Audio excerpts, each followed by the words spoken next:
ಪ್ರತಿಭಟನಾ ನಿರತ ಉದ್ಯೋಗಾಕಾಂಕ್ಷಿಗಳನ್ನ ಈಗ ವಶಕ್ಕೆ ಪಡೆದಿದ್ದಾರೆ ಪೊಲೀಸರು. ಪ್ರತಿಭಟನೆ ನಿಯಂತ್ರಣಕ್ಕೆ ಬರ್ತಾ ಇಲ್ಲ. ಈ ಪ್ರತಿಭಟನೆಯ ಕಾವು ಹೆಚ್ಚಾಗ್ತಾ ಇದೆ ಕ್ಷಣದಿಂದ ಕ್ಷಣಕ್ಕೆ. ಹಾಗಾಗಿ ಕೆಲವರನ್ನ ವಶಕ್ಕೆ ಪಡೆದಿದ್ದಾರೆ ಅನ್ನುವಂತ ಮಾಹಿತಿ.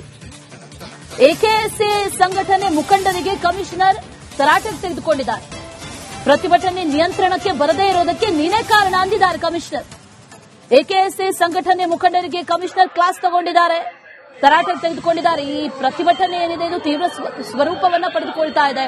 ಜೊತೆಗೆ ತೀವ್ರತರನಾದಂತಹ ಹೋರಾಟಗಳನ್ನ ಕೂಡ ನಡೆಸ್ತಾ ಇದ್ದಾರೆ. ಇದು ಕಂಟ್ರೋಲ್ಗೆ ಬರ್ತಾ ಇಲ್ಲ, ಪೊಲೀಸರ ಕಂಟ್ರೋಲ್ಗೂ ಕೂಡ ಸಿಗ್ತಾ ಇಲ್ಲ. ಪ್ರತಿಭಟನೆಯ ಕಿಚ್ಚು ಕಾವು ಹೆಚ್ಚಾಗ್ತಾ ಇದ್ದಂತೆ ಪೊಲೀಸರು ಕೆಲವರನ್ನ ಈಗ ವಶಕ್ಕೆ ಪಡೆದಿದ್ದಾರೆ.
ಇನ್ನು ಇದೇ ವಿಚಾರಕ್ಕೆ ಸಂಬಂಧಪಟ್ಟಂತೆ ಅಲ್ಲೇ ಪ್ರತಿಭಟನೆಯನ್ನ ಮಾಡ್ತಾ ಇದ್ದಂತಹ ಪ್ರಶಾಂತ್ ಕಾಳೆ ನಮ್ಮ ಜೊತೆ ಈಗ ದೂರವಾಣಿ ಸಂಪರ್ಕದಲ್ಲಿ ಜಾಯಿನ್ ಆಗಿದ್ದಾರೆ. ಸರ್ ನಮಸ್ತೆ. ಸರ್ ನಮಸ್ತೆ. ನನ್ನ ಧ್ವನಿ ನಿಮ್ವರೆಗೂ ತಲುಪ್ತಾ ಇದೆ ಅಂತ ಭಾವಿಸ್ತೀನಿ. ಪ್ರತಿಭಟನೆ ತೀವ್ರ ಸ್ವರೂಪವನ್ನ ಪಡೆದುಕೊಳ್ತಾ ಇದೆ. ಅದರ ಜೊತೆಯಲ್ಲಿ ಈ ನೇಮಕಾತಿ ವಿಳಂಬವನ್ನ ಖಂಡಿಸಿ ಯಾವಾಗ ಪ್ರತಿಭಟನೆಯನ್ನ ಮಾಡ್ತಾ ಇದ್ರು ಬಿಜೆಪಿ ಕೂಡ ಈಗ ಕೈ ಜೋಡಿಸಿರೋದು. ಈ ಪ್ರತಿಭಟನೆಗೆಲ್ಲ ನೀವೇ ಕಾರಣ ಅಂತ ಅಕ್ಸಾದ ಮೇಲೆ ಕಮಿಷನರ್ ಗರಂ ಆಗಿದ್ದಾರಂತೆ.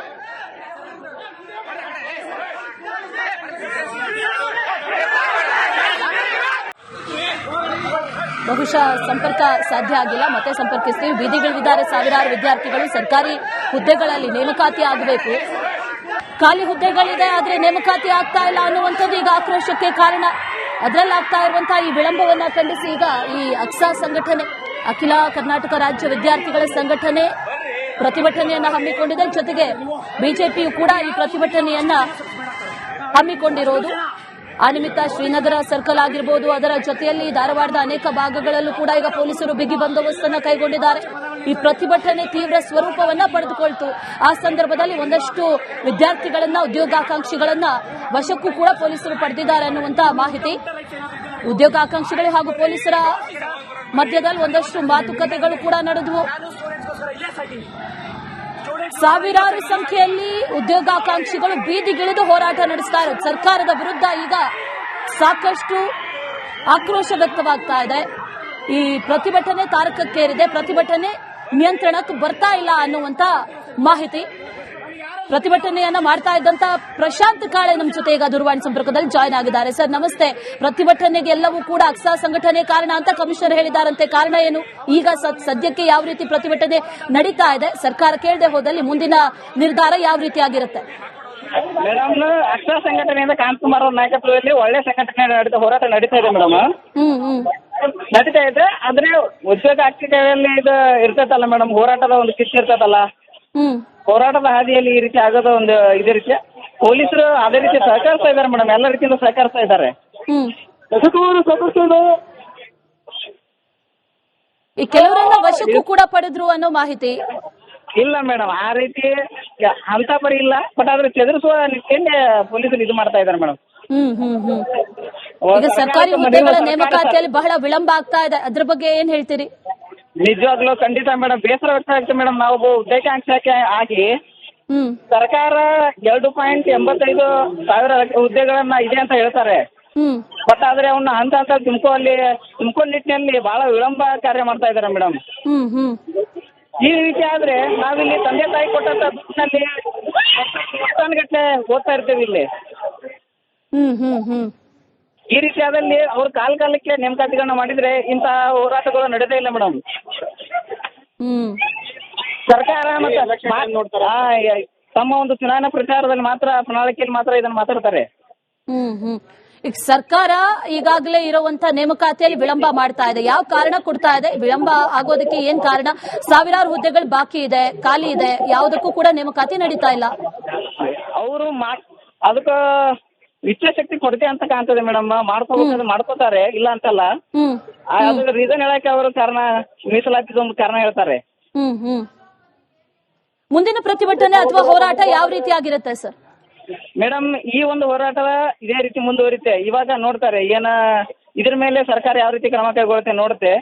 ಮತ್ತೆ ಮಾರ್ಚ್ 2ಕ್ಕೆ ಕೋರ್ಟ್ ತೀರ್ಪು ಒಂದಿದೆಯಲ್ಲ, ಅದ್ರ ಮೇಲೆ ಮುಂದಿನ ಹೋರಾಟದ ರೂಪುರೇಷೆಗಳನ್ನ ನಮ್ಮ ಅಕ್ಷರ ಸಂಘಟನೆ ಕಾಂತಕುಮಾರ್ ಸರ್ ನೇತೃತ್ವದಲ್ಲಿ ಮಾಡ್ತಾರೆ ಮೇಡಮ್.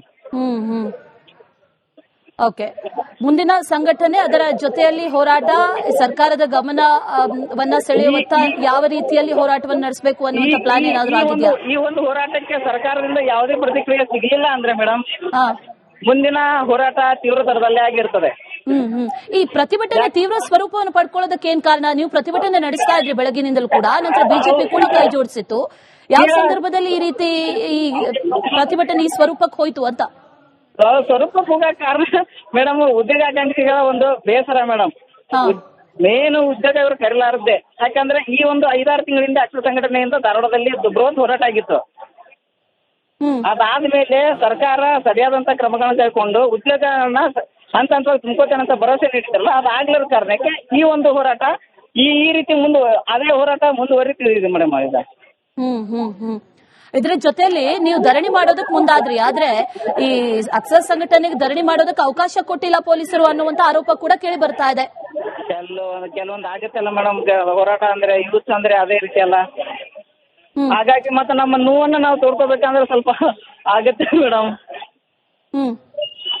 ಪ್ರಮುಖವಾಗಿ ನಿಮ್ಮ ಬೇಡಿಕೆಗಳೇನೀಗ? ಬೇಡಿಕೆಗಳಂದ್ರೆ ಮೇಡಮ್, ನಮಗೆ ಉದ್ಯೋಗಗಳನ್ನ ಇವ್ರೇನ್ ಹೇಳಿದ್ದಾರೆ, ಶಾಲಾ ಶಿಕ್ಷಕ ನೇಮಕಾತಿ, FDA, SDA, PSI, PC ಇವೇನ್ ಹೇಳಿದ್ದಾರೆ ಅವನ್ನ ಹಂತ ಹಂತದಲ್ಲಿ ತುಂಬಿಕೊಳ್ಬೇಕು ಮೇಡಮ್. ಇದವರು ಇದೇ ಮುಖ್ಯ ಬೇಡಿಕೆ ಮೇಡಮ್ ನಮ್ಮ ಹೋರಾಟದಾಗ. ಉದ್ಯೋಗವನ್ನ ನೇಮಕಾತಿ ಪ್ರಕ್ರಿಯೆಯನ್ನ ಕೂಡಲೇ ಸ್ಟಾರ್ಟ್ ಮಾಡ್ಬೇಕು ಮೇಡಮ್ ಅವರು. ಅದೇ ಒಂದು ಮುಖ್ಯ ಬೇಡಿಕೆ ನಮ್ದು ಮೇಡಮ್. ಈಗ ಏಜ್ ರಿಲ್ಯಾಕ್ಸೇಷನ್ ಮಾಡಿ ಅದಕ್ಕೆ ಅದೊಂದು ಒಳ್ಳೆ ಸಂತೋಷ ಪಡೋ ವಿಚಾರ. ನಾವು ಅದನ್ನು ಸರ್ಕಾರದಿಂದ ಸದುಪಡಿಸ್ತೇವೆ.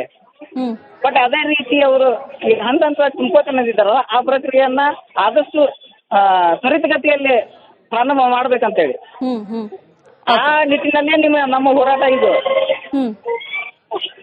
ಪ್ರತಿಭಟನೆ ಒಂದು ಕಡೆಯಲ್ಲಿ, ಮತ್ತೊಂದು ಕಡೆಯಲ್ಲಿ ಈಗ ಯಾರನ್ನಾದ್ರೂ ಭೇಟಿಯಾಗಿ, ಜನಪ್ರತಿನಿಧಿಗಳನ್ನ ಭೇಟಿಯಾಗಿ ನಿಮ್ಮ ಮನವಿಯನ್ನ ಸಲ್ಲಿಸುವಂತ ನಿಟ್ಟಿನಲ್ಲಿ ಏನಾದ್ರೂ ಪ್ಲಾನಿಂಗ್ ನಡೀತಾ ಇದೆಯಾ ಅಂತ? ನಿಟ್ಟಿನಲ್ಲಿ ಮೇಡಮ್, ಅಕ್ಷರ ಸಂಘಟನೆ ಕಾಂತಕುಮಾರ್ ಸರ್ ಅವರು ಇಲ್ಲಿ ಬಂದಾಗ ನಮ್ಮ ಶಾಸಕರಾದ ಅರವಿಂದ್ ಬೆಲ್ಲದ್ ಅವರು ಇದ್ದಾರೆ ಮೇಡಮ್. ಅವ್ರಿಗೆ ಮನವಿ ಮಾಡ್ಕೋತಾರೆ. ಮತ್ತೆ ಅದೇ ರೀತಿ ಸಂತೋಷ್ ಜಾಡ್ ಸರ್ ಇದ್ದಾರೆ, ಧಾರವಾಡ ಜಿಲ್ಲಾ ಉಸ್ತುವಾರಿ ಸಚಿವರಿದ್ದಾರೆ, ಅವರು ಕೂಡ ಮನವಿ ಮಾಡ್ತಾರೆ ಅಂತ ಮಾಡ್ತಾರೆ. ಬಟ್ ಆದ್ರೆ ಈ ಇಚ್ಛಾಶಕ್ತಿ ಕೊರತೆ ಅಂತ ಕಾಣ್ತದೆ ಮೇಡಮ್. ಏನಾಗಿ ಇಚ್ಛಾಶಕ್ತಿ ಕೊರತೆ, ತಮ್ಮ ರಾಜಕೀಯ ಹಿತಾಸಕ್ತಿಗಳನ್ನ ಬಳಸ್ಕೊಳ್ಳೋಕೋಸ್ಕರ ವಿದ್ಯಾರ್ಥಿಗಳನ್ನ ಬಳಸ್ಕೊಂತಾರೆ. ಬಟ್ ಯೂತ್ಗೆ ಏನ್ ಬೇಕು ಅನ್ನೋಂಥದ್ದನ್ನ ಅರ್ಥಕೊಳ್ಳೋದಿಲ್ಲ. ತಮ್ಮ ಎಲೆಕ್ಷನ್ ಬಂದಾಗ ಮಾತ್ರ ಯೂತ್ ಬೇಕು. All right, thank you Prashanth ಅವರೇ, ರಿಪಬ್ಲಿಕ್ ಕನ್ನಡದ ಜೊತೆ ಮಾತಾಡಿದಕ್ಕೆ.